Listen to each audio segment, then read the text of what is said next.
mean, there's just nothing like it. There's no one going to hold you back but you. And that definitely, when you roll over that hill, it stands for something. I just don't believe it. I just don't believe it became this. Good heavens, not in my wildest dreams. I never thought it'd get this big. I mean, I think it symbolizes our sport. I don't think there's anybody in fans or drivers that, if you just showed them that picture, they'd know exactly where that race is, when it is. At Eldora, at the World 100, it's just a whole other level. And it's just, it's everything that I live for. It's just like the Daytona 500, Indy 500 to us, But it's just the world. It's what you work up to. To be able to walk away with the globe, no matter what you've done in the past, you're remembered. You were a World 100 winner. It's the ultimate. That's what any dirt late model racer dreams of. That's the top of our game. It's like anything else. That's our Super Bowl trophy. That's our World Series trophy. That's the cup to us. That's everything. The World 100 is the best people in the world come to the race there. Everything else stops. That's the race for the weekend.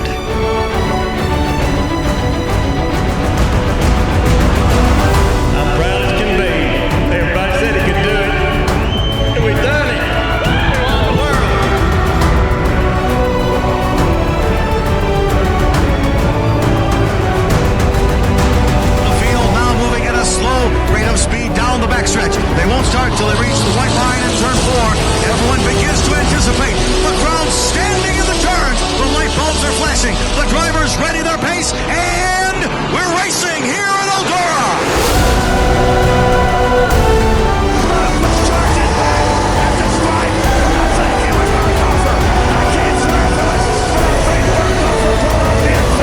They both closed in on Owen. O'Neal on the finders. Landing it in the wall. Here comes Eddie Carrier Jr.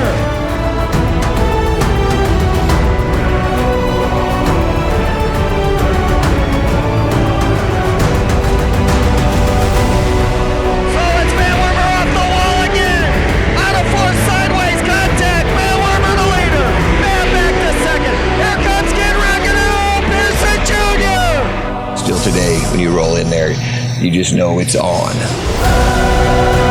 And they will take the win in the World 100. Timmy McCreadie does it. He did it. Hudson wins the World 100.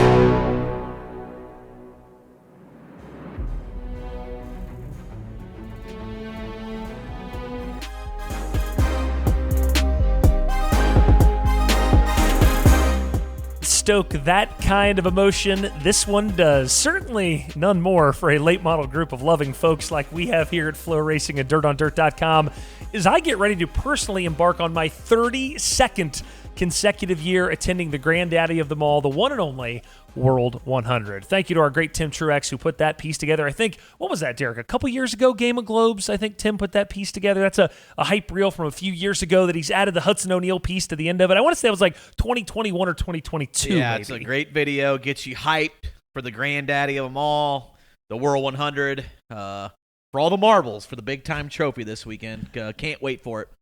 This is your World 100 preview video cast for the week of September 2nd. We're actually recording today heading into Labor Day weekend. It's the Thursday night heading into Labor Day weekend. As you recall, we have a Castrol FloRacing Night in America show next Wednesday.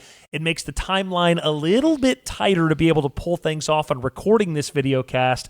So we're recording this heading into Labor Day weekend. I am Michael Rigsby inside our beautiful Bloomington, Illinois studios, joined by my World 100 sidekick, Derek. I think you've done 10 or 11 of these with me now. How many World 100 previews have you done with me now? 13. Well, 12 World 100s, one Intercontinental. So 13 times basically before the big race in September you've done with me. Yes. Is that right? Yes. The best thing we did, though, was the draft. We have to talk about it. We have to revisit the draft one year, right? Selection show was awesome, but all eyes will be at the place. The place is going to be jammed out. It's going to be a fun weekend, 4 straight nights of racing.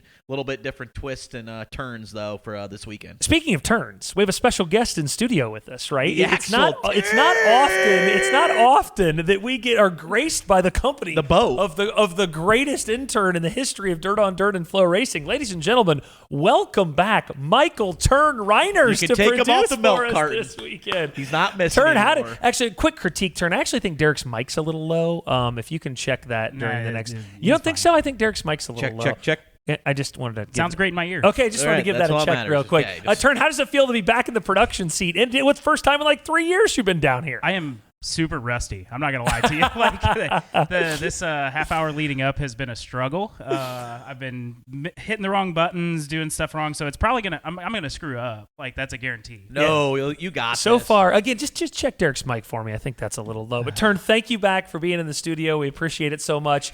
Derek touched on it in the beginning a little bit. I want to dive into it first. Derek, I think this is a World 100 unlike any other. Scott Bloomquist, obviously, his tragic death just less than 2 weeks ago. This larger-than-life character, and especially larger-than-life at Eldora. If you're ranking, I think only behind Earl Baltus, important people in the history of Eldora Speedway, I think it's Earl Baltus, and then I think it's Scott Bloomquist. There will be so much remembering Scott all weekend. Not to mention the 4-day, basically, World 100 itself. Can JD tie Billy Moyer? Will Bobby Pierce stay hot and pick up his first World 100 victory in a while? Can RTJ get his first Globe? Derek, there is a lot to unpack as we head into September, to me sort of headlined by Scott Bloomquist, and for the first time ever, not having him in his career at this facility on this weekend is going to be so different. Yeah, it's definitely, he's the storyline. I remember, I think it was last year, he wasn't racing, and all of a sudden people are like, oh my gosh, I think Scott's racing for another guy out of Tennessee. He was always the main attraction at Eldora, racing or not. He's definitely gonna be missed. It was a tragic death there a couple weeks ago. We're thinking about him and thinking about his family, but he's always gonna be the talk of the town. They're having a special celebration of life for him this weekend at Eldora. But I mean, hopefully somebody does the crotch chop at some point this weekend. I have a thought on that. Like, so don't ruin it yet. I mean, somebody's got to do it. In my predictions segment, I have a very thought on that. Derek, a reminder, before we dive into you and I's top storylines for the weekend, every lap of not only the World 100, but I mentioned it, Castrol Flow Racing Night in America, which is Wednesday night. Every lap of the Castrol show and the 54th Annual World 100 can be seen only exclusively live on Flow Racing. Of course, DOD will have a ton of coverage, but World 100 and Flow Racing live together again September 5th through the 7th, only exclusively on Flow Racing. Derek, let's start with my storylines, okay? Here are my top 5 World 100 storylines. Scott, right? You can't think of the place without thinking about him. The reminders and the memories of him will be deep and dripping all weekend long. Scott Bloomquist, and remembering him, my top storyline. Bobby Pierce, Derek, for as good as he's been, it's been 8 years since he's won the World 100. Now, he was like 9 years old when he did win it the first time. He had his driver's license. But he did, I guess. It is crazy to think, right? It's been 8 years. Can Bobby get back on the victory lane stage at the World 100? Derek, could Jonathan Davenport do the unimaginable? The 6 effing Globes. Can somebody other than Billy Moyer have 6 effing Globes? JD could win his 6th World 100 this weekend. I don't know that enough people are talking about that. Derek, we've got a new format for the World 100, right? They're splitting the fields, but you'll race every night. So what I mean by that is, let me just read off our Dirt Wire. Instead of complete split field programs with qualifying heats and consies and twin semi-features, Derek, the new split field format begins with time trials that set a 6-car inverted lineup for 12-lap shootout races. There's 3 in Group A, 3 in Group B. The top 8 transfer from those, Derek. So qualifying, these 12-lap qualifiers, and then features. No B mains. That's it. Should be I think it's 8 races cut out of last year's World 100 program and over 700 laps of racing less on the racetrack, Suave. Quickly, I love the new format. I want to know your opinion. Hey, all I have to say is during the Dream, we switched the format up. We got done a lot earlier than we have in recent years, and the pits were lively. Yep. Everybody was having a good time. I think drivers were okay with the format of, one less night of racing, still getting the same pay. especially if we get Wednesday through Saturday racing. I think everybody leaving, especially the drivers and crews, are going to be A-OK with this new format. I agree. And I think Eldora's tweaking some things. What sticks, what will work. They're trying to set their anchor format for the next 5 years. I kind of love what they've done this year. And then lastly for me, Derek, who aren't we expecting, right? Brian Shirley got 4th last year. Tanner English got 5th. Somebody always comes out of the woodwork to have a really good Eldora run. I mean, Brian Shirley's hot right now himself. Somebody, Derek, makes a name for themselves, just like they do at Speed Weeks.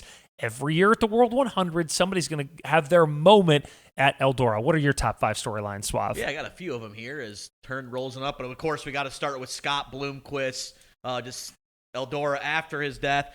10 years ago, this coming weekend, was the window net 2014 World 100. The show is over. When they put me to the tail, I would have lapped the field.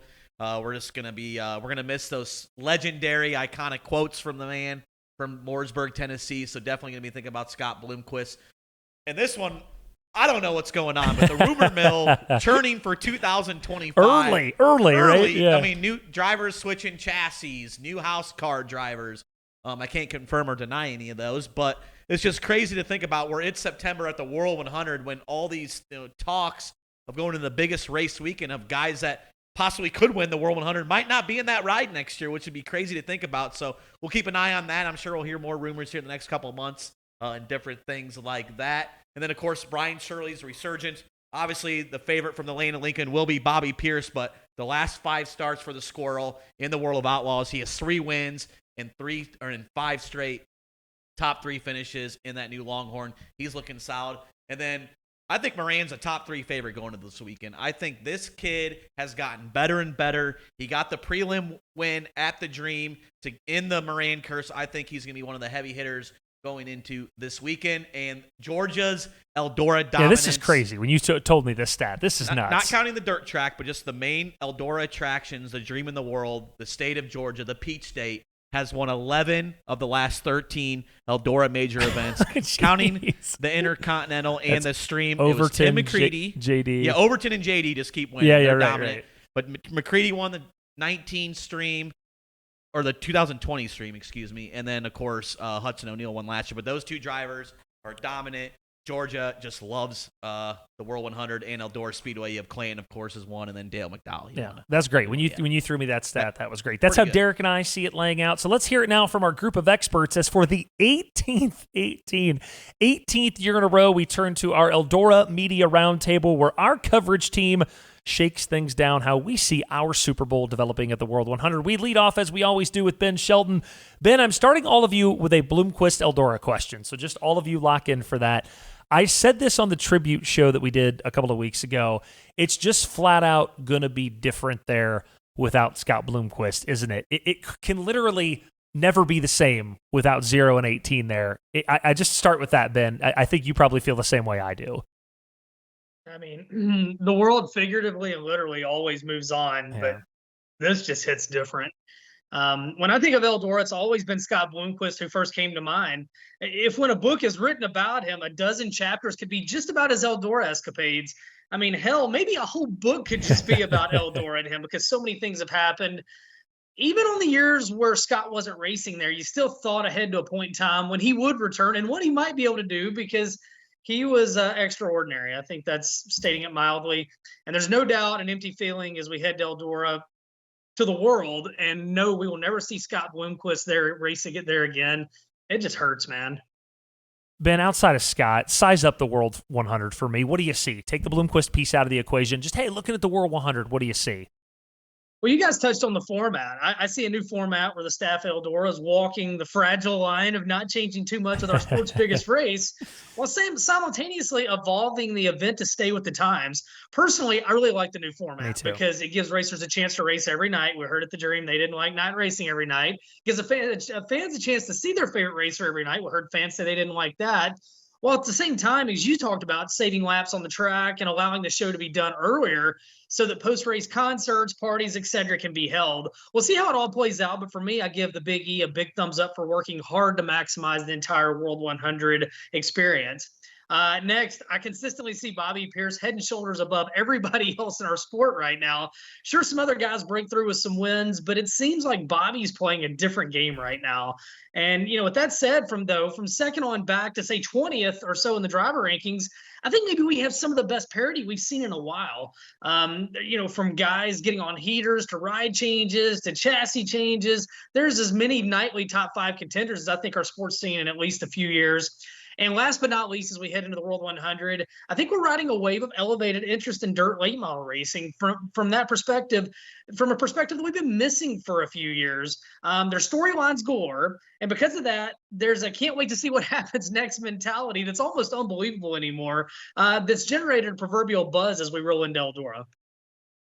So is this going to be JD's race to lose? I know you mentioned Bobby Pierce. I think he just picked Bobby, didn't he? I think. I know, but I'm just saying, I'm not sure. I feel like JD's entering this, no matter how his season is, he's earning that Scott Bloomquist aura that when he comes to Eldora, he could have just one win, he could have 30 wins, that no matter what, he's going to, I feel like it's his race to lose. I know you like Bobby, but, JD has something to say about that. Well, I guess I'm going to have the hat trick in this because I'm going to talk about Bobby 3 times.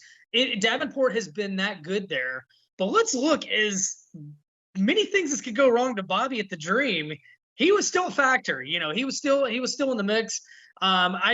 For me, yeah, and I know it sounds crazy to bet against JD at Eldora. I just feel right now Bobby Pierce is hitting on every single cylinder that he can. And maybe not as much as Michael, but I like to gamble some. Yeah, I wouldn't bet against Bobby right now. Quickly, Ben, can somebody other than one of those guys win? Not just those two, but can a Nick Hoffman, can a Brian Shirley, can those guys win this race? Or are we to the point now where 5 dudes can win it? Can one of those other guys do it? I selfishly want a surprise winner? Me Hell too. yes, I do. It's great for our sport. It's fun for us as covering it. Do I see what I deem to be a surprise winner? History says no, not at Eldora. While prelims at Eldora, they always offer the potential to pop a surprise winner into victory lane. The crown jewel finales, they just always seem to play the same tune. And that's not even saying that there's not excitement. It's just like the guys that going in you think are supposed to win, they do. And so, yeah, it's hard to bet against Davenport. If I'm not picking Pierce, I'm probably picking Davenport. But at Eldora, the favorites are the favorites, and the favorites win at Eldora when the globes are on the line. So who you picking? 32, 49, which one? Who's your winner? No, it's Bobby Pierce. And I've got a note because I knew you were going to ask that. It's really hard to bet against Jonathan Davenport at Eldora, and he's probably going to tell me I'm a dumbass next Saturday night. I hope he does. And I've earned it. But I feel like Pierce, again, is riding a level of speed into this event, unlike we're seeing anybody else. And I don't think Jonathan would disagree with that. Jonathan just won at Port Royal, but I think Jonathan would agree. Bobby has been a different level of consistency, especially over the past couple of months. And again, I think he's looking for redemption from that Dream heartbreak. For the first time since 2016, as you said it, Michael, when he was 9 years old, Bobby Pierce becomes a 2-time World 100 champion. All right, Benji, thanks, buddy. We'll see you at Eldora, okay? See you guys. Kevin Kovac joins us now. Kevin, we start with Scott, like I'm going to for everybody. Of all your years covering the sport of auto racing, has there ever been a driver more married to the legacy of one place? And listen, Scott's married to a legacy of a lot of places, but Bloomquist and Eldora, in your entire career, do you ever remember anybody being married to the thought of one place more than one driver than he was with Eldora? I don't know. In dirt late model racing for sure. Maybe Steve Kinzer or something at Knoxville. Yeah, you look at it that way. But man, that guy, he started racing at Eldora in 1988 World 100. And since then, he's only missed the the only time he ever missed the World 100 was back in 2016. Was back with that deal, with the a tire deal from earlier in the year, and I think he had to go somewhere else. And then in 23 last year, he just wasn't 100%, but he was still there last year. With being in the mix and stuff. You still saw him, and now here, man, we don't have Scott. What other sport do you have a figure involved for so long like Scott Bloomquist at Eldora?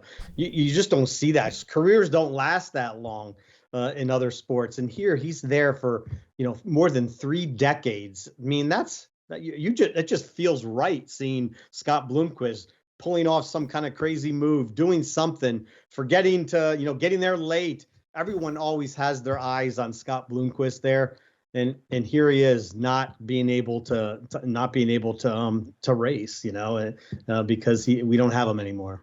Derek and I listed our top storylines for the World 100. Did we get a couple of them right? And outside of Scott Bloomquist, which we all will have in his remembrance, Kevin, what are your top Eldora storylines for next weekend? I have one. It's just Chris Madden. He's going to be racing a GR Smith car in this, and I just look at Chris Madden like, when is this guy going to win one of these crown jewel races? And he already, back at the Dream, he announced that he wasn't going to race full time anymore. Now he's a crew chief of Ricky Thornton Jr. for the rest of this season, but he's still taking a shot. He wants to take another shot. He's raced he's entered every World 100 since 2006. That's cool. Actually, I realized that I've been to every two. That's my streak too, since 2006. Good job, just Kovac. like Chris Madden. So I thought that was kind of funny when I looked at that. But yeah, he's only missed it twice being in the feature too, out of all those years. So he's so consistently in the mix there, but hasn't been able to win that race or the Dream. I mean, the Dream's actually he's come closer with 3 second-place finishes in his last 4 starts.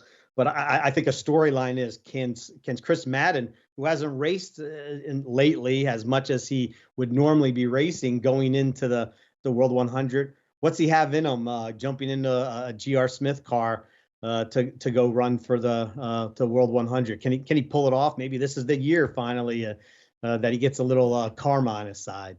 So Kovac, my storyline was the Peach State drivers. We've talked about JD plenty. What's our thoughts on Overton? He always tells me through text messages he's got no dig, yada, yada, yada. He finished 3rd at the Dream, was running 2nd most of the race. So how's Overton going to fare this weekend? I know he's been kind of quiet here lately.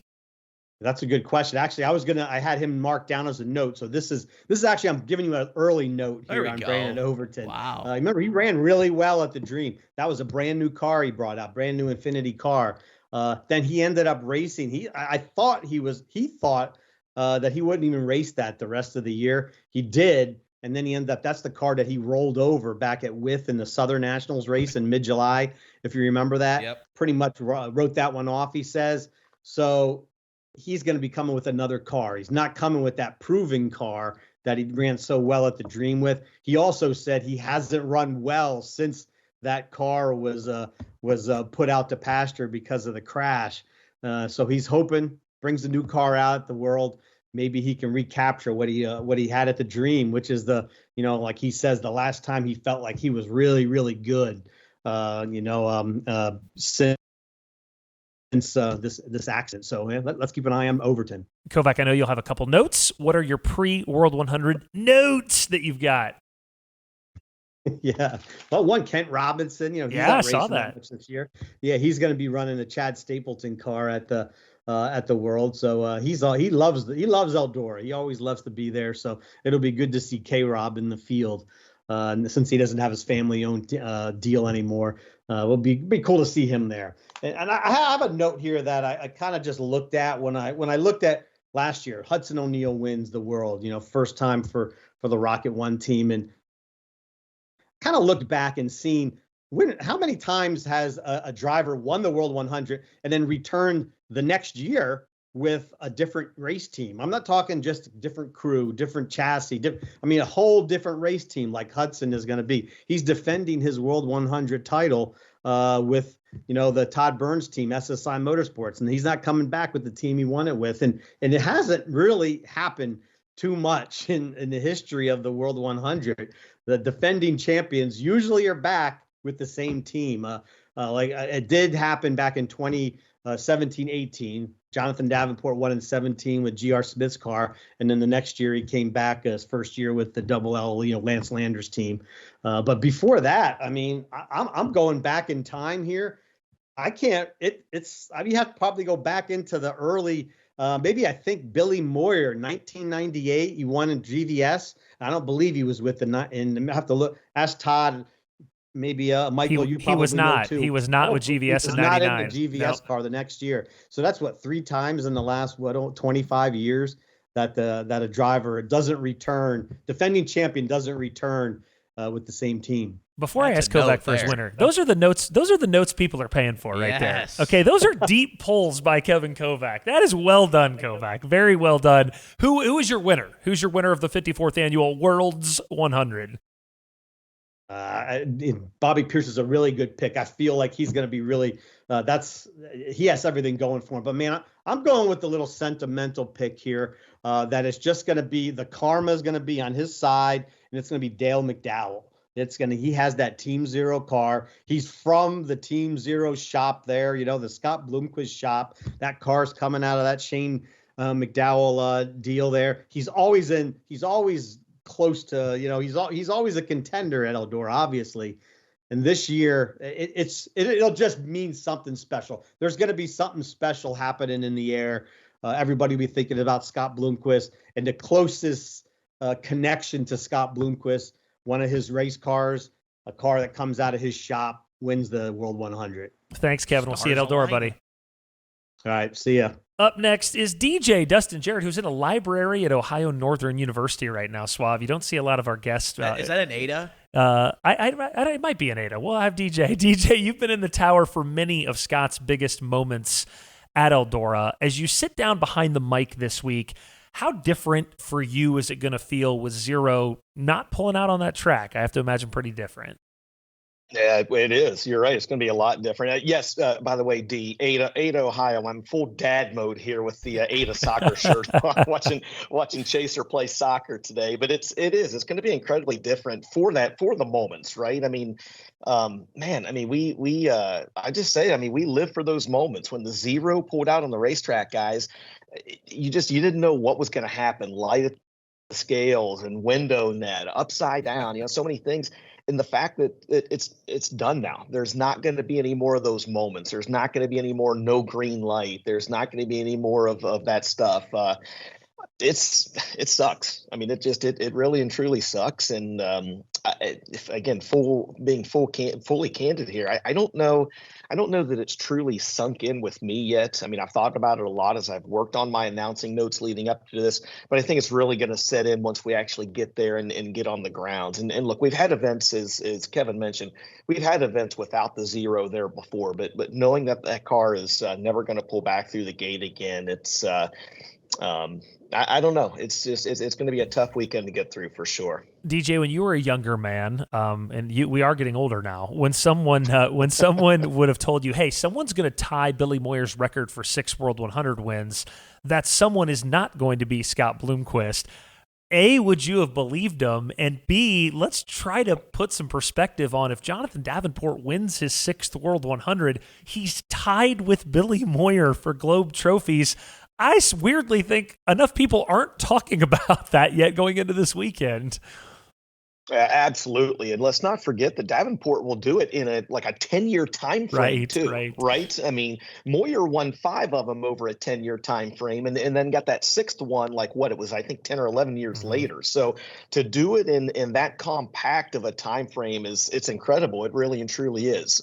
To go back to your original question though, man, I was a kid that grew up in that late 80s, early 90s era, right? When Donnie Moran was so good at Eldora and Jack Boggs was really good there. And so, again, I'm very close with the Moran family. I think that at one time I thought that man, this Donnie Moran guy in this 99, he's going to do it. He's going to do it, in the QPI Tools, the Dirt Ripper car or something. And, but it never really matriculated. And to think that Davenport can do it again, not just tie him. I think there's some emphasis on that, but again, I think the time frame that we're looking at here, and then when you start thinking about it, how far can he go? I mean, can he get to 8 or maybe even 10? Yeah. Is 10 within reach for this guy? Right now, there's not a lot stopping JD when it comes to Eldora Speedway. So I know you're excited about the format, JD or DJ. JD. The other close, one, reverse. Close. Yes. Hey, you won 6 at something once in your life, so we'll give you that. But less laps. That means you can go all out this whole weekend. I feel like you're not I've seen you after long weekends. Everybody's tired and everything, but now we get less laps on that voice of yours. So I'm hoping that you'll be able to belt everything dramatically and 110% the whole weekend. Was that a question? Yes, or? just like go with it. He's praying for you, DJ, that you'll be able Well, how to. excited are you for that with the format and less announcing for you? Look, I love the format a lot. I know that there are a few different formats that were kicked around and everything. Number one and number two, I have always been an advocate of shorter races, right? So these 12 lap qualifiers or shootouts, as I'll probably refer to them as, that's big. I mean, you got to go. There's a lot of emphasis on everything now. It used to be there was emphasis on the prelim features and stuff. Yeah, there was emphasis on qualifying and on heat races with the every lap matters, a trademark, by the way, every lap matters points format, right? But now there is so much emphasis on the 3 times these guys are going to hit the racetrack on Thursday and Friday. And I don't know that really we're talking about that enough. You've got to qualify good, because listen, 12 laps Eldora, that can click off pretty quick, guys. So if you're buried in qualifying, you're going to be buried in this 12-lap qualifier. And again, that's not a lot of time to get around Eldora Speedway. So there's a ton of emphasis each time these guys are out on the racetrack. Short lap, sure, again, 12-lap, a very quick race, a 25-lapper for the main events. I'm looking forward to it, man. And listen, if that means I get to save a little of my voice for the main event on Saturday, let's go, baby. Hit me with a couple of quick notes, DJ, a couple of quick notes before you pick your winner. Jesus, comedy. Kovac took all the notes. I don't have too much left here. I mean, I got a couple just really quick hitters for you. There's going to be a few new chassis debuted there, and I'm not talking about drivers that are switching chassis.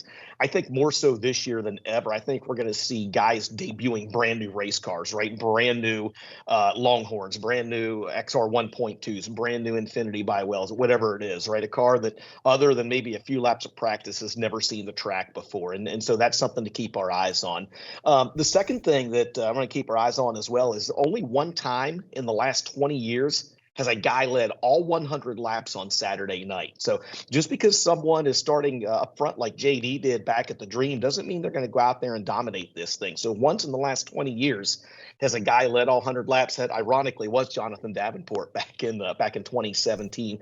And then I'd be remiss if I didn't end with my usual Dale McDowell stat that I do every single year for this video cast. Dale McDowell, guys, has 10 straight top 10 finishes in the World 100. Let that sink in. For the last 10 years, the guy has not finished outside the top 10. His average finish over the last 10 years, 5.2. So your winner is Dale McDowell. It is not Dale McDowell. It is not, although I do think that's a solid pick. How do you go against Jonathan Davenport now? I mean, the guy has just dominated. He's dominated Eldora for the last 10 years pretty much. And until someone proves me wrong, I think that JD is still the man to beat. I think he gets his 6th effing globe this weekend at Eldora. It's 8:15 in Ada, Ohio, and you're about to get thrown out of that library, I have a feeling, DJ. Thank you for joining us after Chase's soccer game. Happy birthday to your son, Chase, and we'll see you at Eldora, okay? See you guys. Thank you. K-Mac, Kyle McFadden. K-Mac? Can we go with K-Mac for him? No, Darren. You want to call him Darren McFadden. Yes. And that's a vague football reference, though. You think people get the Darren McFadden reference? We called him that in the Dirt Reporters for a long time. Then he got mad and said, I don't like nicknames, so we're going with Darren. Okay, we're going with Darren McFadden. I like K-Mac. We'll send it to the people. The past few years, Kyle, you've done some really incredible reporting with Scott Bloomquist. Part of what you found, I think, was just how much this guy loved Eldora Speedway. Discuss that a little bit, Kyle. I think you've discovered that in your iterations and conversations within the last couple of years that this guy loved Eldora like he loved nothing else, didn't he? Absolutely, yeah. I mean, he built his whole life, it seems like, around the Big E. I mean, he built if you think about just like how he loves to race and how his race cars are specifically built, he loves to run that middle groove and it really just like bides his time and is so good in those like 100 lap races. And he just loves everything that the world, has to offer, Scott Bloomquist was about. And so, I mean, he certainly left his mark there. And it's, as everybody has said, it's just going to be really just weird and eerie and just to go there for the first time and just to know that he's not with us anymore. Right. So, but yeah, I mean, I haven't been around all that long now. Only this is my 3rd year on the beat, but over these last like 2 years, I've had that privilege, absolutely, just to get to know him, Scott. And even though that was a hard, 2 years that I've had to come on and try to, get those stories from him, he was always like receptive to just his impact, but also like he had something left in the tank, I felt like, and every time, that like Eldora comes around the schedule, it lit that fire back inside of him, right? And it like kept him going. So, yeah, I mean, he loves that place. How can you not? So, we will miss Scott. And I was just like really fortunate to have had my time just to, talk with him and write about him. Kyle, what pre-World 100 notes do you have? I've got them from DJ and Kevin. I'm getting them from you. What pre-World 100 notes do you got? Yeah, I'm actually proud of this one. So, okay, over these last 13 years since the top 25 poll has been around on a Dirt on Dirt, only 3 top-ranked drivers have won going into the World. That was back in back in 2022, Jonathan Davenport. Back in 2021, Brandon Overton, and then all the way back in 2011 with Jimmy Owens. So, yeah, but if I'm Bobby Pierce, I don't like that stat, right? But these last 5 years, we've seen a winner come from the top 4 in our rankings. So you have to look at Bobby Pierce and RTJ and Davenport and then Devin Moran. So in that top 4 as of right now. And DJ took my Dale McDowell stat, like 10 straight top 10s there. But also, just to add to that, he's come from 19th or worse over these last 7 years to finish in the top 10. So, I mean, that's really impressive, right? So, yep, those are my stats. Swab, what do you got? I mean, first off, McFadden, put him back on. That beard is I know, the awesome. beard's looking sporty, Kyle. I like sweet. it. Hey, thank you. I mean, when you have a girlfriend, she has a lot of staying power. So wow, there you go. That's all that I'm going to say to that. Okay, so I have a couple first timers coming this weekend at the World 100. What's like what would you recommend them on the concession stand? We know Eldora has some good stuff there, and we know you like the feast sometimes. So I just want to know. Kyle does get hungry. He does get hungry. I mean, this is absolutely a fair question, right? I mean, you can't go wrong with the pizza burger.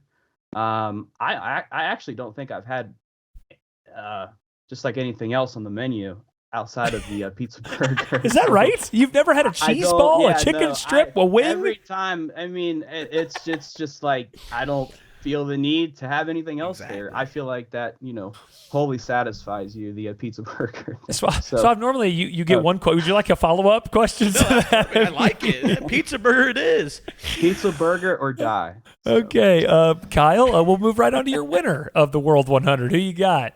Yeah, it's hard to go against Bobby Pierce right now. I mean, over these last 30 races before Labor Day weekend, he's got 23 top 2 finishes, 17 wins. I just think it's really hard to go against him, and with this format too, less laps on the racetrack, it's less I feel like problems for him to dodge. This year at the Dream, he had that engine issue. I feel like less laps on the racetrack will bode well for Bobby Pierce. 23 top 2s is what stood out there when you said that, Kyle. That's a crazy stat. We'll see you at Eldora, buddy. Thank you. Thanks, guys. We rounded out with the official Dirt Late Model Hall of Famer. Todd Turner brings us home, as he has done on every video cast since 2008. Todd, of all the folks I ask about Scott Bloomquist, I'm probably looking forward to your answer the most about this. Eldora without him, I'll leave it there. It's hard to put into words, isn't it?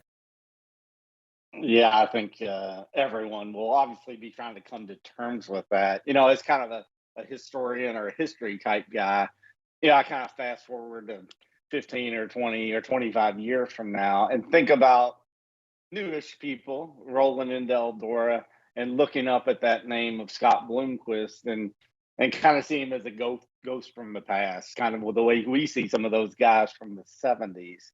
And it's hard to imagine that there will come a generation of people that will not know Scott Bloomquist and all the things. Now, certainly those stories will ring out some of those crazy things that have happened to Eldora over the years. But yeah, it's truly hard to imagine that that we've written the last of those stories and what will happen with Scott Bloomquist at Eldora. Before we dive into a couple other things specific to this year's event, I wanted to ask you this. The World 100 to you specifically, what does the World 100 mean to Todd Turner?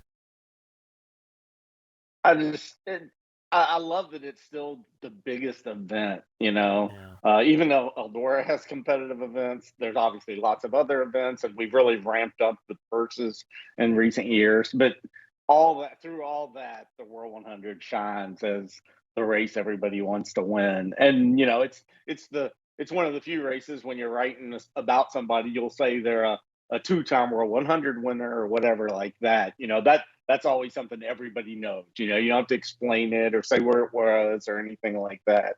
So the fact that it just it is the top race and it forever holds that prestige, and everybody wants to win it. You know, I love that. You know, every sport needs that. It's no good if you have 10 races and they're all kind of equal and everybody's bragging about winning one or the other of them. No, it's the World 100. And I think most of those drivers that roll in there this weekend they'll know that too. I almost even think too the World 100 starter, Todd. Like, you know, Derek's a big Kevin Weaver fan. He on his website, you'll list your World 100 starts. To your point, it's even one of those races. You don't even talk about winning it. You talk about starting it. I think there's that group of 5, right, going in that we all know: the JD, the Moran, the RTJ, the Bobby.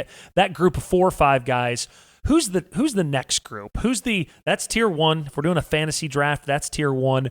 Here's tier 2. And I guess, can any of those guys actually win? Tell me who they are and tell me if any of them can win this race. I mean, jotting down a couple of guys, the guys that would jump out to me that are on the second tier there: Brandon Overton, Dale McDowell, Hudson O'Neill, Chris Madden, Brandon Shepard, Tim McCreadie. I guess Mason Ziegler's maybe the dark horse in that bunch, but I kind of like him because his Eldora success. But can they win? I would have a hard time picking one of those guys over the 4 you mentioned. That very top tier, you know, as Ben was talking about earlier, it's, you know, Eldora, it seems the cream truly rises to the top, and it's rare to see somebody who can kind of sneak in there and beat you know, the 3 or 4 best drivers. So I would never say never who's going to win. But I think if any of the second tier guys win, it will be somewhat of a surprise. And if somebody below any of those tiers win, it will be a complete and utter shocker, I would say.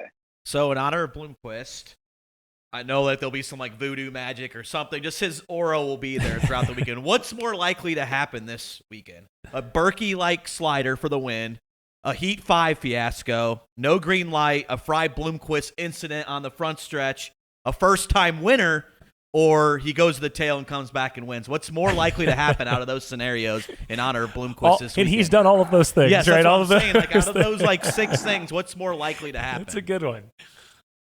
That's tough. I'm going off the board and saying that somebody gets trapped in the outside pits and can't cross to make their shootout start, and they get disqualified for the weekend. That'd be a good one. That could be easily possible. Every time I think I remember everything he's done there too, I'm like, oh yeah, he's done that like 3 times. What Todd just mentioned, I forget that the chrome. Derek, you shared that CNN Dirt Track Warriors clip on Twitter. Oh yeah, the chrome car year. I forgot about that too. Todd, a couple of pre-World 100 nuggets before you pick your winner. Now, I'm going to give you one really good one. That's my my move here. And somebody double checks me on this, and I missed that. I'm sorry, but looking back I went through all the Crown Jewel races, and we're talking about every prime race at Eldora. World 100 Dream, Dirt Track World Championship. Now we've had one of those. Those two COVID year races. And the Million. Going back through there, we have 3 drivers, just 3, that have made consecutive starts of 10 or more. That's pretty stout company. The third one is Brandon Shepard with 17, which is solid. The next one, Jonathan Davenport with 27. which is a lot of consecutive starts in big races with all the things that can go wrong.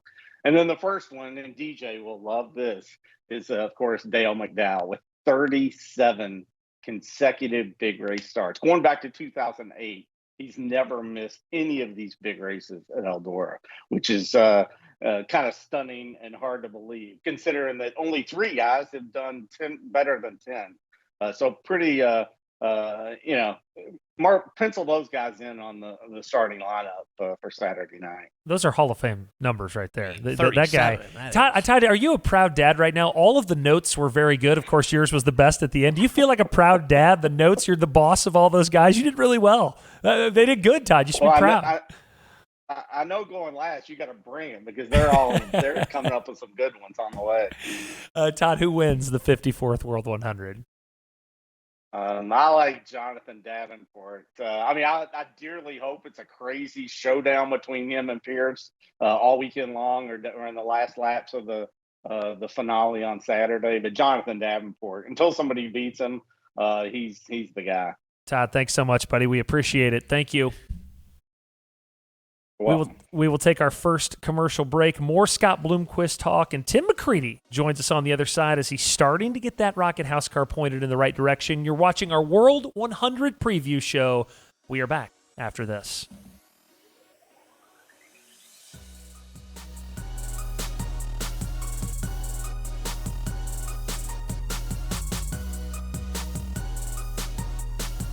Strength, power, muscle. The car's not bad either. With Castrol Edge, you've got the strength to unlock maximum performance. The muscle car meet, you'll crush it. Castrol Edge in, Garage Swagger on. MD3, the most advanced body panels on the market. Aerodynamically engineered, manufactured from the highest grade and lightest weight materials, tested tough for optimum performance. The highest quality and most durable products you'll find anywhere. Our products help racers around the world reach victory lane. Winning never looked so good. MD3, the #1 body choice for top dirt racers.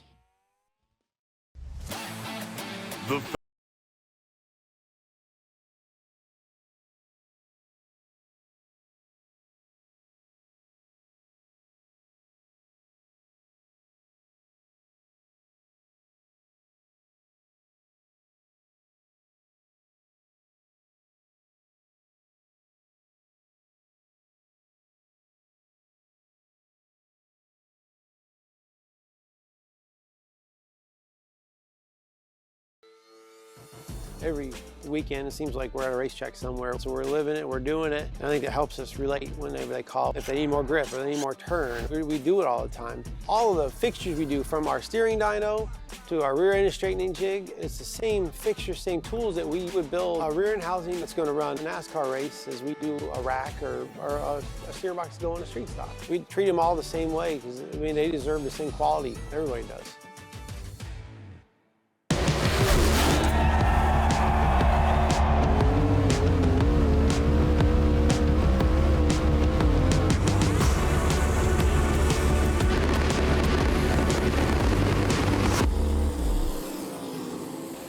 Straight away. Behind Chris Madden. White flag. Goes to 0. 1 to go. Shane Andrews. Final time into turn number 1 and 2. Scott Bloomquist took the lead. They sent him to the tail, and now he's back in front. James, he is 2 corners away from picking up the win in his 4th Globe. Here he comes. Bloomer Nation celebrates at Eldora. Well, the show was over when they put me to the tail.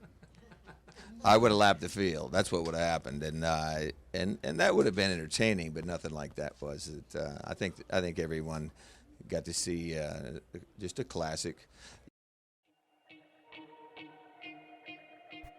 Scott Bloomquist's last World 100 win was in 2014. It was one for the ages, the window net year, Derek. He gets stopped, the window net in the car, has to go to the tail of the field, comes back, unreal, Uncle the famous Sam did quote not like that afterward. window net. I was gonna lap the field. One of 4 Globe trophies for Scott Bloomquist. Really quick, I'm checking my notes there. That post-race interview, it looked a little fuzzy to me. Like maybe it wasn't, one of the most famous post-race interviews in the history of the World 100. I'm checking my notes on who shot that interview. It looks like, Michael Reiners. To be fair, intern. he was fake news. To be fair, we could have broke some child labor laws at the time. So that is true. Yeah, Turn, is that accurate? Yeah. Did you shoot that somewhat out of focus interview of Scott Bloomquist? I did. That's unfortunate, but I did. I'll own it. You were an intern. It was like You're the okay. first Mistake. post-race I shot in like Turner, ever. I love you, and you are one of the great employees in the history of my company. But you, what would you say my mood was that night when I saw your out of focus Scott Bloomquist interview? That's the first we well, talked you were about the whole way preoccupied home. with other stuff, to be fair. But that was the night the stream crashed. I think. Yeah, it was right? the night it crashed on So the perfect worldwide. timing, Term. That was the best time to do it. I got away with a free one. We've touched on Scott's amazing career at Eldora, and we've got Tim McCreadie coming up here in 1 second. Take a look at this graphical look that Todd Turner, who you just heard from, put up. Just the numbers that Scott Bloomquist has put up at Eldora. Derek, 2 crown jewels without a competitive lap. That's amazing. And the entire time that he went there, only twice did he have 2 crown jewels without a competitive lap. 4 titles, 8 dream victories. Just the bevy of these numbers, right? I love too, Derek. Todd mixes in 25 pounds light for the 2015 Dirt Late Model Dream. 10 runner-up finishes. 10 runner-up finishes in the Dreamer world, Derek. 10 times. So he won 12. He was second 10 times, 22 times. He won one and was light. Right. So, well, not counting that one, 22 times he's first or second in the Dreamer World 100. It's unbelievable. 45 Eldora crown jewels with car number 0, Derek, and 34 top 5 finishes. 34 times that guy was in the top 5. And the big one, $892,568 in Dream earnings. That is first all time in Dream history. He's first in most laps led in Crown Jewels. He's first in most laps led in the Dream, and he's third in World 100 features led, which is still pretty impressive considering JD and Billy's run there. The guy was put his stamp forever, Derek, on Eldora Speedway. Yeah, I mean, like I said in the announcement video, I said people, especially at Eldora, love him or hate him, but the people that hate him were secretly cheering for him to do good so they could boo him. So they were all cheering for him to be up there, or at least a dramatic moment, maybe like a last lap slider that Berkey did. But they were cheering for him to be up front. So especially here at the end, I think. Yes, exactly. And we know he started on the pole in the 50th World 100 in 2021, I believe. Yeah. So, it's going to be crazy not seeing him there, and especially the last time he was there, he's flipped, and just crazy moments. The shirt. I love the shirt tonight. Yes. You look great in Of course, it too, by the way. of course. Well, thank you. One day when my career is over and people ask me, what are you most proud of? I'm not sure it's at the top of the list. I've done some cool stuff in motorsports, but coming up with the phrase, the world is a better place when Tim McCreadie wins a race has to be in my, what's that? Isn't it trademarked? I should have trademarked it. It has to be in my top 10 things. It happened all the way back in 2008 when Timmy won the Jackson 100, and I turned to Todd Turner and I said, isn't the world a better place when Tim McCreadie wins a race? Todd used it in a story, and since 2008, the Dirt Late Model world and Big Block world has picked up on it. He got that first win for Rocket1 at the Topless 100. The world was a better place for Tim McCreadie as he heads into the World 100 after knocking out that first victory. He joins us now officially as our preview guest. Timmy, I want to start here with you. I think I used to tease you about this back in the day about being a big block guy. Your Super Bowl for the big blocks, of course, was Super Dirt Week at Syracuse. You used to say, hey, the World 100 is not my biggest event. Super Dirt Week is my biggest event. You've been in late model racing long enough now, Timmy. Have we nudged you enough in our direction that, yes, the World 100 now is officially your Super Bowl? Please say yes, Tim McCreadie. Well, I mean, I'd be lying if it wasn't obviously the biggest race that we run every year. So be that as it may, once Syracuse kind of left the mile, things obviously changed up a little bit. And it's probably the biggest race that I run for every year. There's a lot of other races that are really cool, but when you can put that on your resume, and honestly, when I wanted it, I didn't realize really.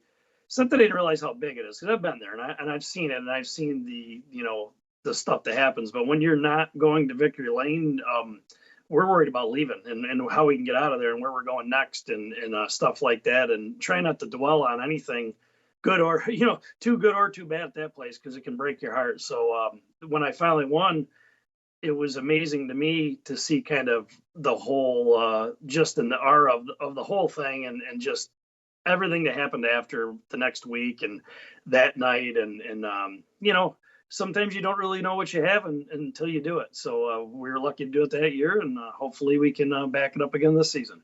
You got your first Rocket1 win at Batesville at the Topless 100. You got a top 5 at Port Royal last Saturday, too. It's clear in the month leading up to this race you guys have found more speed. Of course, the second version of the XR1, right, the XR1 V2, as Mark and Steve call it, came out during this time, and it seems like that's mattered. So let me start here on that. The development of that car, Tim, how much have you been, and I would imagine it has been a lot, how much have you been right there with Mark and Steve developing that car to make a newer, better version of Rocket? As one of the smartest guys in motorsports, which you are, I feel like, Tim, you've probably been pretty instrumental in getting them here with this new version of this car. Well, I mean, I'm not going to sit there and say that I had a lot to do with it. All I do with anybody I've ever been with, whether it was when I was at Warriors and Longhorn and now at Rocket, is try to push what I feel that would make me more comfortable in a car. And I can't explain why, but a lot of the stuff that people come up with that seems to help me out seems to really help a lot of other drivers out. And the whole point of having a house car team or doing anything like that is to make these cars so good that anybody can jump in one and do something really well throughout the night. And then it's up to us as drivers and teams to make it good for the features. But to sit here and tell you, oh yeah, I told Mark you got to do A, B, C, and D, and Steve, and that's just untrue. Those guys know what they're doing. I think maybe you have to ask obviously those guys, but when they hired me, they probably thought, hey, let's try some things, because my past has always been it's not that big of a deal to try to step outside the box and get better with things and move things around suspension wise or whatever. And kind of like the old Mikey will eat anything in those old commercials, cereal commercials. So it's I enjoy chop, cut, and rebuild, and I enjoy winning, and I enjoy a lot of things. And then I know how hard it is to get there. But Mark and Steve and everybody at that shop, they know what they're doing, and I'm just along for the ride. And if my input had a little bit to do with this new car being a little quicker, that's cool. If not, that's cool too. I'm just fortunate to have a good ride right now. I'm not asking for trade secrets here, and this is where Mark Richards texts me as soon as he sees this and says, Rigsby, what the hell are you doing? But what makes the car better? I'm not asking for bar angles here, but Timmy, can you give us a little bit? Why is the car better? I don't think anytime you try to do things to get better, you got to realize that maybe things are off. And when I say they're off, it's just when you have different drivers and different walks of life, and the way I always did things, or the way I think I should feel out of a race car, is probably a little different than when they had Hudson in there, or maybe even Brandon and some of the other drivers. So I think that Mark had to take a small step back and say, okay, well, what can I do to help Tim here and myself? And so what he ended up doing was thinking he wanted to do something a little different. And there was a couple of things I'm sure that piqued his interest that I knew that I've just learned in my career. The beauty of being where I'm from and doing it the way we did it with Sweeteners Plus and even with Donald and Gina, we did a lot. We had a lot of help, always had a lot of help, but we were never afraid to try to, whether it's change a front end geometry or go back to the back and do things. So I just was very fortunate that that's how I did any type of racing, was trial and error and a lot of failure. And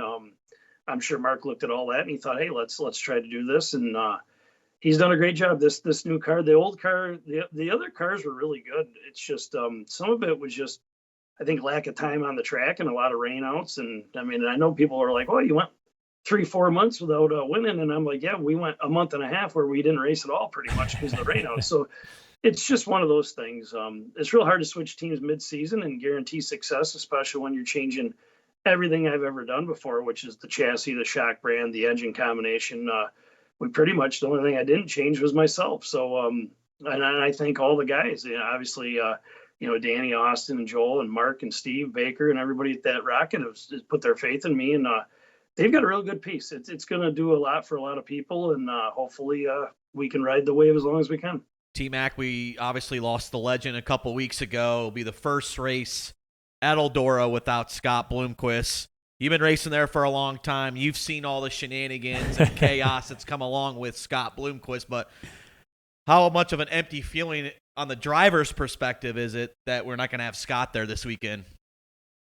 Oh, I mean, I'm sure I'm a lot like everybody else. It's definitely going to be strange and just different. And Obviously, probably a lot quieter. I mean, when you go to Eldora, he's been a focus for so long. I still remember back when he had the chrome car and had a problem in hot laps and crashed, and it was like people couldn't even believe what was going on, that he might not be able to race that weekend. So when you get that big, almost larger than life, yeah, there's always a void with it. And we just, like I've said several times, we just, all we can do is try to lift the family up and his daughter and everybody that's close to him, because it's a loss. I know all about loss, and it's not fun. I'd like to tell you that it's gotten easier. It hasn't for me, and that just shows how much you care about your family. Tim, if I said to you, describe your relationship with Eldora, let's pretend Eldora was a woman and you and Eldora had been dating for a while. And I said, in all due respect to your beautiful wife, Karen, by the way, but if you're dating Eldora, what is your relationship like with Eldora, Tim McCreadie, as if you were dating this person? How would you describe it? I mean, Eldora's probably been a little bit like my career. It's not always been easy. There's been days where I put my best effort in, and I was sitting in the infield there at lap 60 because I'd lost a lap, and you don't get your lap back then, and so it was kind of pointless to get in the winner's way or whoever has a shot at it at the end. So and then you just keep saying, oh man, what do I got to do to get a date here? And you just keep. One thing about me is that maybe I'm just stubborn enough and I'll grind enough that Eldora finally just says, all right, man, we'll let you have one win here. You've definitely been good to us. You've badmouthed us. You've said great things. You've done it all. And maybe it's your turn. And I really don't know how to explain it. I mean, I went there a lot of times and would be fast off the trailer, top 5 or 6 in qualifying. I don't even know how many years in a row. I mean, I lost track, and then maybe barely get in the show, and then here comes Scott or whoever, Burkhofer or one of them guys come along, and they put you a lap down before you can even look around and look the other way. So the last bunch of years, it's been on the other end, and it just goes to show you that anything in life is not easy. It's worth it if you want to work that hard and put everything you got into it. The payoff is what do they say? The juice is worth the squeeze. I had Derek's going to ask you an Eldora question, but I like that reference before Derek gets his question. Derek, did you hear that? You just keep asking the girl out. I think that's how you got your wife, Colleen. You just keep asking her and asking her and asking her. I asked her one time, and it worked out, so I got lucky. I went T-Mac with Eldora. You did. Not everybody has that Eldora relationship. Yes, I got lucky, T-Mac, so I'm happy about that. But, yeah, so do you kind of understand the format? We've talked about it a little bit on the show. It's a good question. If you don't, then it's okay, because a lot of people didn't get the dream format either. But you excited for that? Less laps? But I feel like you're like a guy that is okay having a lot of practice laps to get that thing dialed in for the 100-lapper. I think anytime, like I said before about going to Eldora and getting better, when they changed the format and started running 3 full nights or two preliminary nights and then a feature, it made me, and I guarantee it made a lot of the younger guys better. They might not understand, just because sometimes when you're that age, and I was there, I think first time I ever went to Eldora, I think I run 7th. So it was like, oh, this is going to be no problem whatsoever. So more time on the track just makes it easier to get good at that place. And as far as the format, it's okay. I don't, the less laps on the track idea must just be more of a, we want to get done early enough. Maybe a nicer way of saying, hey, it is tough to run all these heats and sometimes get done at 12:30 at night. And I know they do their best, because it's not easy moving cars in and out of the infield. So maybe this format's a little bit, but less laps. It's no big deal. That place races good when it slows down. The best race in there is when that track starts to get up above 17.5 to 18 seconds. And there's a little bit of a brown streak up by the wall, and then a little bit of a brown streak around the bottom, and you can shoot the middle. So, the last thing we really needed to do is be mid-15s all the time, just because everybody that's the top 70 guys that show up can just put it straight on the deck and drive around that place nowadays. So we have to have a little transition change to make it where we can race. So we'll see. I'm optimistic that it'll hopefully favor our team and Rocket1, and we can be up front. Tim, you talked about suffering loss. Obviously, you're referencing, you lost your dad, Bob, earlier this year. I don't know how to land this question exactly right, so I'm just going to kind of ask it this way. How hard has it been not having him around, not just as part of your racing career, but in your personal life? Just I know how important he obviously was to you, not being able to pick up the phone and call him after the races and talk to him through the week. Just it sounds silly to say it this way, but man, how hard has it been not having Bob McCreadie in your life, your father, Tim? Who, it's it's probably been to this day. It's hard. It's just I don't even know how to explain it. Excuse me. Every time you try to think of something to make yourself better, or racing wise, or even health wise, or whatever, we reach out to our family, and to not be able to do that is it's been hard. It's a question that I'll never really probably be really able to answer the right way.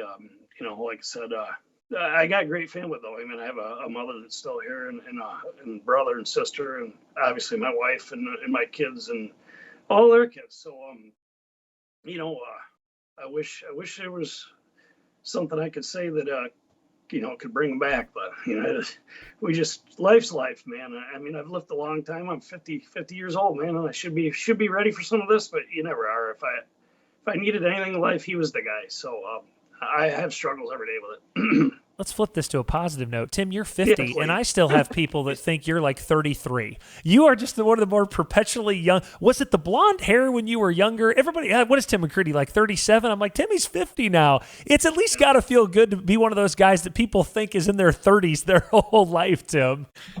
Well, I mean, it all depends. I've watched guys my whole life, especially in this business, whether it's whatever you're doing racing wise. Age is not the answer.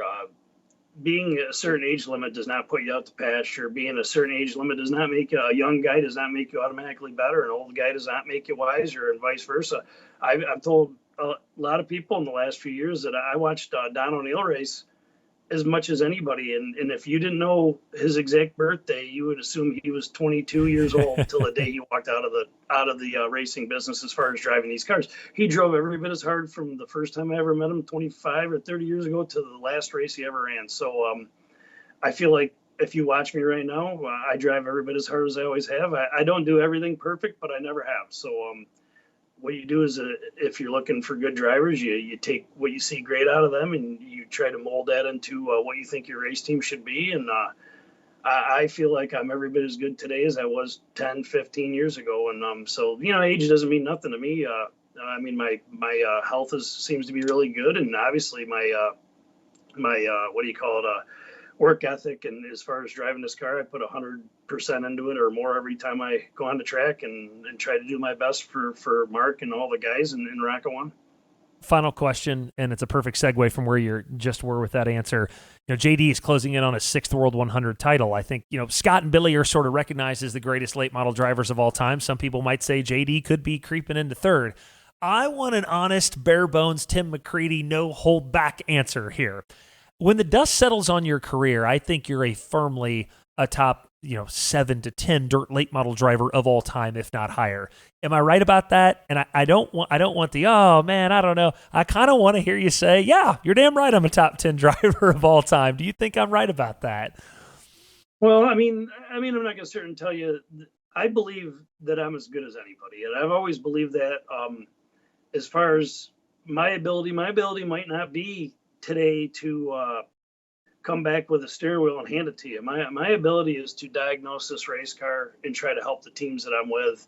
And like I said, and then the team helped me. Like this deal with Rocket1 and all of it, Valvoline, all the sponsors we have, Silver Calf Ranches, all the guys, Gunther's Honey, Ace Model Works. So, you got to run through them all. Franklin Enterprises, Petrov Towing. It's just been performance grading. It's been a pleasure to drive this car. None of us is happy to where we're at. None of us is kicking rocks and saying it was a dumb move. But to get back to myself as a driver, you put your list out every year, and I don't seem to ever be out of the top 6 or 7 most of the time. So I guess you guys must think that I'm good enough to do it. And I know what I can do with a race car.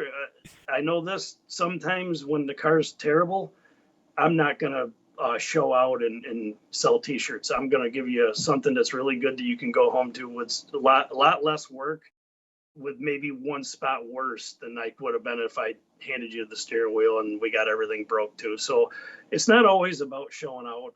It's about making hay. And I believe that's been that way the last 20 years of my career. I'll do the best I can. And we have so many good people that have helped us, especially with Rocket1 and the teams I've driven for with Ann and Carl Myers and Donald and Gina Bradsher and everybody I've ever driven for, man. I truly have enjoyed racing this year and have truly enjoyed the whole career. But I'm not, unless you guys all put me out, I don't plan on being out. I plan on seeing what I can do and showing you guys that I'm more than fine. Just all I need is always a chance. And right now I got a great chance with the team I'm with. The doctor still races McCreadie, so he races Brett Hearn, so you're good. He got up to like second or third the other night at Fulton when I was watching him, and I think he's 63. So I'm not sitting here to tell you I'm racing forever. You'll turn around one day and I'll be gone, and it'll be because I wasn't running good enough. I will never try to force myself into doing something. I only do this to run up front and to be part of a lot of fun with great race teams and great people. And the minute I feel like I'm holding everybody back, I'll be the first guy to tell you. And I don't see it right now. And no, I'm not saying I'm the best, but I feel like when I can get my stuff right and our car's right, I can do some things that I see a lot of these young guys doing. I've probably raced harder the last 3-4 months and been fun to race like that than I have in the last 6-7 years. So it's an evolving sport right now. It's a little bit different the way you got to drive, and you either evolve or you get pushed out. And I hope I'm evolving good enough to stay in it. Hey, by the way, tell your beautiful wife, Karen, I follow her on Facebook. The amount of home renovation stuff that she does on her own, I can barely operate a power drill, and this woman is doing everything. It is unbelievable the amount of work that she does around your house. I'm very impressed. Would you tell her how impressed I am? Yeah, she does a great job. It's just, right now she sold our couches and our chairs upstairs because she'd been telling me she wanted a new couch for 6-7 months. So I basically get home and got to sit on the floor for a little while. So, I mean, this is the basement here. I mean, you can see she does a beautiful job. Everything down in this house, it's been all her. So if people are looking, honestly, I'll do a little plug. If people are looking for some interior design. She's great.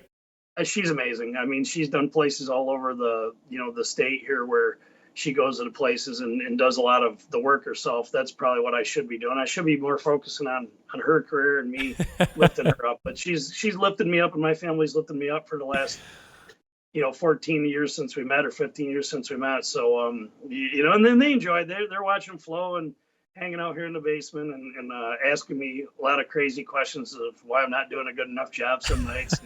But also happy. It's family. Racing's a family sport, and you guys and everybody that does all the streaming has brought a guy like me who always traveled alone. Not that I didn't want my family around, but that's how I was brought up. I was brought up that racing, the people that raced, you had to separate that from everybody together. And it's a new way of living now, and I've had trouble probably embracing it, and I get nervous when they're at the track because I'm worried about them. And because of all the streaming, they've been able to be at the track without being there. And I thank all you guys for that. And you make us feel bigger than we really are, which is cool too. I appreciate that. And Derek, if he wins the World 100, he's getting a new couch. I'm just predicting it right now, right? Karen's getting a new couch. Oh, it's already on its way. I didn't get a chance to. She saved some money and sold a bunch of. I mean, we sold yesterday. I don't even know how many Nerf guns. Like, try not to spoil our Gavin. Nerf guns, toys, all kinds of stuff. So she's a hustler. I appreciate it. A hustler, and I'm probably a lot more lazy than she is. So it's we have new couches because she's doing all the work. Driver of the Rocket1 house car, and a guy I think is very undervalued headed into this World 100. He can win this race. Tim McCreadie. Timmy, thanks so much, man. You're always one of my favorite interviews. Please tell the family I said hello. Good luck this weekend at the Hillbilly and PRP, and we'll see you at Eldora, okay? Yeah, thanks for having me. And like I said, condolences to the Bloomquist family. And we'll see all you guys there, and hopefully we can lift their family up a little bit and things of that nature. Appreciate it, buddy. Thanks.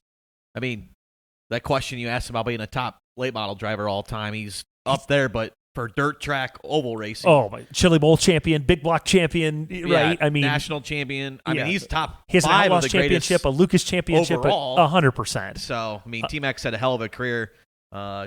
To win the Chili Bowl. Right. I don't think any open wheel guys came in to win the World 100. No, not even that. What's the guy that what's his name? He's been non-existent here lately, so he's just a regular it's Kyle open Larson. wheel guy. That's who we're talking about. Final commercial break and another nugget from Todd Turner, and Derek and I will wrap it up. Our World 100 preview show back after this.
Introducing the My Kubota app.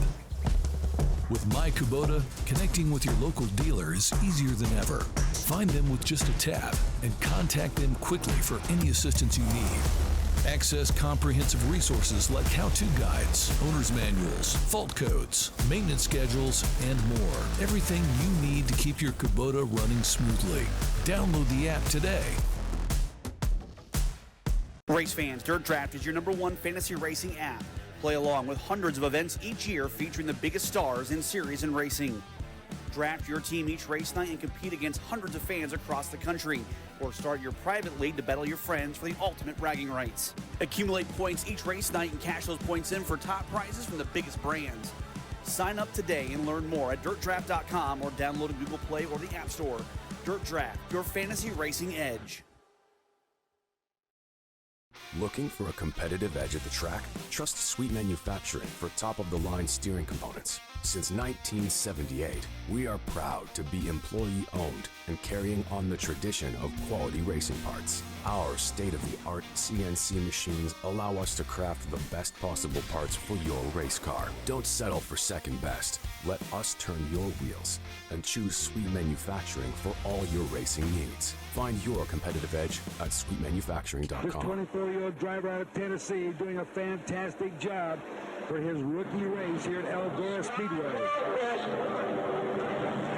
Out of Lewisburg, Tennessee, in car number 18, 24 years old, he started 7th in the race. Looks like he's going to be the new champion of the World's 100. Scott Bloomquist, Morrisburg, Tennessee, a deserving champion, picks up the $21,000 prize and the 1988 World 100 victory.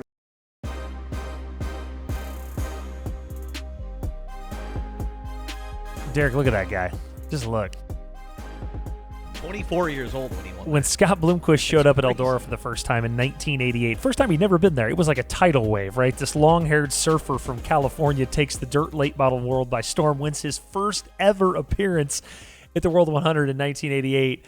Just absolutely incredible. From the moment he unloaded there for the first time until his last ever appearance there, people are going to say, boy, you've talked about this a lot. It's almost impossible, Derek, to put into words what it's been like, the moments he has created. These aren't small crowds. In front of 25,000 people, the moments that man has created, good, bad, and ugly, over the course of his career have been indelible, honestly. I remember, I think I might have been like 19 or 20. It was a heat race. I think he started like 16th, I want to say, and he drove his butt off in the heat race to get a qualifying transfer to third, but he was running that bottom. Yep. The whole heat races prior, they're all on the top, and then he comes in and just passes everybody on the bottom. You're just like, this guy cannot be denied at this place. And then just, that's a little one, but I just remember the whole place just going in pandemonium for that night. And then, I don't know, Heat 5 was pretty electric. Again, we do need to do a power ranking of all his Eldora moments over the year. It is only fitting that Scott's service for his life will be at Eldora Speedway Saturday. Throw that graphic up there. It's Saturday from noon to 1, Saturday, September 7th, I should say, from noon to 1, so the Saturday of the World 100, right on the front stretch at Eldora. It's free. No tickets required. Attendees will receive a complimentary program, and then right after, the facility will be cleared for that night's racing program. But Bloomquist number 0 car, along with an urn made out of a billet of aluminum. Thank you to Chad Weirs at Weirs Machine up there in the northern Midwest for handling that. Bill Reed, Mark Richards, Dale McDowell, his amazing daughter Ariel, who is headed off to college this year. She's 18, and Reed Millard, a fellow racer, will all speak that day. I know that we are taking part in the video tributes that will happen from noon to 1 the Saturday of the World 100. Derek, it's only fitting that Scott will be laid to rest at Eldora Speedway. If it had to be somewhere, it had to be at that place. Yeah, that place will be jam-packed, a lot of tears and emotions, just thinking about Ariel and the family in a tough, difficult time. But he's at a place he loves so much. It would mean the world that you come out there at noon on Saturday and just pay your condolences to the Hall of Famer out of Morrisburg, Tennessee. Before we wrap up, Todd Turner had a few more. Listen, Todd is full of nuggets and notes. A few more before we wrap up. let's take a look at that. 9 drivers have made 10 or more World 100 starts without winning. 9 guys have started 10 times. Darrell Lanigan's 27. Suave. He started 27 World 100. It's Freddie Smith, 19. Shannon Babb, who Derek will argue did win the World 100. Yeah, that's a fake stat. Rodney Combs, 15. More Ohio-based racers have made the first World 100 feature than made the feature lineup all the way from 2017 to 2023. How about that? That's pretty crazy when you think about that. J.R. Hotovy, Derek, is the only World 100 starter from Michigan besides Jeep Van Wormer for the past 21 years. Tim McCreadie in 2018 is the lone driver in his 40s to win the World 100 in the last 11 events. And how about, I like this one, Derek, the final one. Adjusted for inflation, the $4,000 winner's purse at the first World 100 in 1971 is worth $31,000 today. The start money of $25 is worth $194 today. So we're doing okay. The start money's a lot better than $194 today. We are adjusting for inflation at Eldora Speedway. Yeah, I mean, that's the way it should be. It's the biggest race in the world. All eyes are on the Big E, and the purse now is like, it's crazy. It's like $540,000. Yeah, it's nuts. I'm sure somebody will complain about it too, somewhere on social media or him. Definitely, for sure. Last notes real quick. I've got a couple of predictions. I would like Turn to make a prediction before he has to think about it. He has to make, and it can be that Turn will consume 700 cheese balls. That could be his prediction. That ain't it. I'm going to go first, right? Nick Hoffman, Derek, wins a prelim night, and Nick Hoffman finishes inside the top 5 at the World 100. There's a prediction. Someone, you stole it early in the show. I didn't know you had this. It's the crotch chop. Somebody's going to crotch chop. Somebody's getting out of that car and crotch chopping in honor of Scott Bloomquist. That is an absolute prediction. And I'm going to stick with what a couple of folks have said here. Jonathan Davenport is too good at Eldora. Jonathan Davenport ties Billy Moyer and wins his 6th effing Globe this weekend, thus putting himself, not that he's not already, into an all-time Eldora stratosphere. Derek, in turn, give me one anything Eldora prediction for the World 100. I mean, I think the stars are going to align. Somebody kind of mentioned it, and I just been thinking about it. Dale McDowell. Yeah. He's going to win the World 100. It's going to be emotional victory lane. I feel like Dale can be very emotional at times, and I think this win would mean not only the world to him, but just to kind of, he won a World 100 for Bad being light, the scale, so he gets to check that off the list, saying he crossed the finish line first. Very good friends with Scott. That, I don't know, it's just like Bloomquist and Eldora, something always matches together, and I just feel like this is the best stars will align moment. I think Dale McDowell wins Saturday night. He's been so close, and I mean, he hasn't missed a feature since the Nixon administration, so he's damn good. So I'm going to go with that. Don't fact check that. Turn, what is your one World 100 prediction? Let's see. I think I like Bobby Pierce. I think Bobby Pierce. Oh, you guys are so mean to me.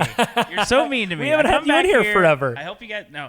I actually think Brandon Shepard. I think he wins a prelim night. Okay. But I don't think he wins the World 100. Now, I had this interesting thought. If there was betting odds for dirt late model racing, is JD the first one that's minus money? Man, I just don't think with 100 cars. I think even money is probably nobody. fair. I think JD's the favorite, even over Bobby. Derek, what do you think? JD's like plus 175, and Bobby's like plus 200. Right? Oh, I think Bobby's a little more than that. You think so? Yeah. I mean, I think he's been hot, but he's not that good at Eldora. But has anybody won 10 races since 2015 at Eldora like JD has? He's not. What do you think? He can't be minus money though. Okay, I think maybe he's like even. plus 115. Yeah, okay, that's fair. I said Still, 125. He's got the juice, and that's about it. Okay. That's a fun topic, though. I like that a lot. Who knows? Maybe we'll be gambling on late Dale model McDowell, racing. for sure, like close to even money for top 3. I like that. So if you're doing like, does he finish on the podium? Yeah. He always starts like 20th, though. That's the problem. He still gets there. But he gets up there, man. He's like, every time. Minus 1,000 to make the feature for him. Yeah. Like minus 800, right, to get into the feature. That's good. So who would be your long shot? Dark horse? Yeah. I actually kind of think Hoffman probably settles into that like plus 550 to 650 range. And I think Nick Hoffman, the way he's been running, could be up front. I really do. Squirrel. Ooh, what's the score? Like plus 800? I just think he's going to have a good run. I don't know. He finished top 5 last year in the Bloomquist car. Yeah, so I don't know what car he'll be in, but, I mean, that Longhorn's hot as a pistol right now, so I could see him running that, but, yeah, I like Squirrel.